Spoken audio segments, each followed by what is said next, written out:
তিন নাম্বার কে? শয়তান। আরো আসতে কোন? শয়তান। তো আমাদের পুলিশটা এত বড় মোত্তাকি হলো কবে? কবে হয়েছে এত বড় মোত্তাকি? এই পুলিশ মেয়েদেরকে ঘরে ঢুকিয়ে দাও। পুলিশ মেয়েরা পুলিশের মধ্যে ডিউটি করবে, কোনো আপত্তি নাই, ঠিক না বেটি?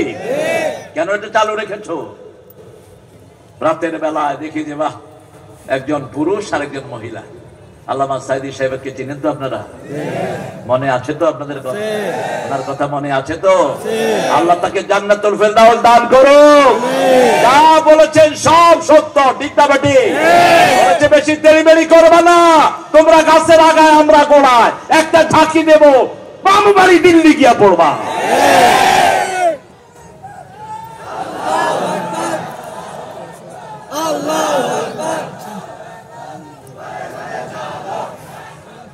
সেই আল্লামা সাইদি সাহেব যখন তিনি পার্লামেন্টে প্রথম, সেই সময় নারী পুলিশ প্রথম গঠিত হয়। তিনি ঢাকা এয়ারপোর্টে দেখলেন একটা মেয়ে পুলিশ দাঁড়ানো, বলছে মা তুমি পুলিশ হলা কেন? বলছে জাতীয় সম্পত্তি রক্ষা করার জন্য। তো তিনি বললেন তোমাকে আল্লাহ যে সম্পদ দিয়েছে এটা রক্ষা করার জন্য তো 10 জন পুলিশের দরকার। কি যৌক্তিক কথা তিনি বলতেন। আল্লাহ তাকে জান্নাতুল ফেরদাউস দান করে। আমরা আমাদের নেতাগুলোকে সৎ নেতা হিসেবে দেখতে চাই, ঠিক না বাড়ি? এখন উপদেষ্টা পরিষদের ভিতরে কিছু নোংরা লোক ঢুকানো হয়েছে, লাঠি মেরে বের করে দাও। আমরা বড় স্বৈরাচার খেদিয়েছি, ছোট্টটাকে খেদাতে 2 দিনও লাগবে না। উল্টা পাল্টা কিছু ঢুকাবা না, বেনমাজি, চোর, ছেচর, চরিত্রহীন এরকম কোন লোককে আমরা উপদেষ্টা চাই না, ঠিক না বাড়ি? সারা বছর তিনি ল্যাংটা নাটক বানান, ল্যাংটাগিরি করেন, আর উপদেষ্টা পরিষদে তুমি তাকে নিয়ে নিবা? ব্যবসায় অসাধু ব্যক্তি, তাকে নিয়ে নিবা? পেয়েছো কি তুমি? কার পরামর্শ নাও মিস্টার ইউনূস? যারা আন্দোলন করেছে তাদের পরামর্শ নাও, যারা অতীতে দেশ চালিয়েছে তাদের পরামর্শ নাও। জিয়াউর রহমানের কথা না বললেই নয়।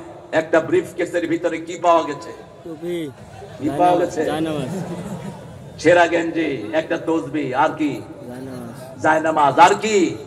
জায়নামাজ। বিএনপি যেন সেই আদর্শ থেকে সরে না যায়।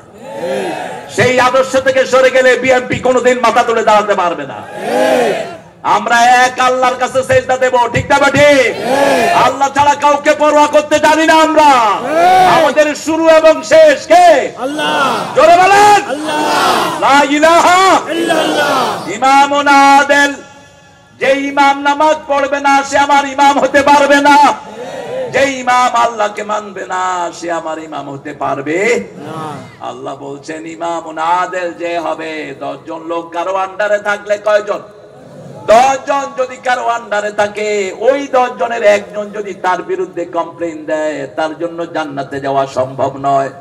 আর 10 জন যদি বলে আমাদের ইমাম খুব ভালো, আমাদের নেতা খুব ভালো, আমাদেরকে কোরআন দিয়ে চালিয়েছে, আমাদের কারো উপর তিনি বৈষম্য করেন নাই, ওই নেতাকে তখনই আল্লাহ নিজের ছায়ায় নিয়ে নিবে। ইমামুন আদিল। 2 নাম্বার, শাবুন নাশা ফি ইবাদাতিল্লাহি আযজা ওয়া জাল। যেই যুবক তার যৌবন আল্লাহর ইবাদতের ভিতরে খরচ করেছে।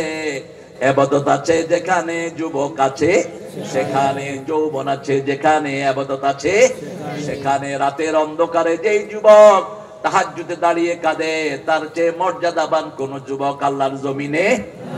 10,000 নফলের চেয়ে চোখ কন্ট্রোল করা অনেক বড় ইবাদত। 10,000 নফলের চেয়ে হারাম থেকে বেঁচে থাকাটা অনেক বড় ইবাদত। যে হারাম করে না তার মর্যাদা বাড়িয়ে দেন কে? চোখ কন্ট্রোল করবেন, আপনার ইজ্জতকে হেফাজত করে দিবেন কে? মা আয়েশা বসে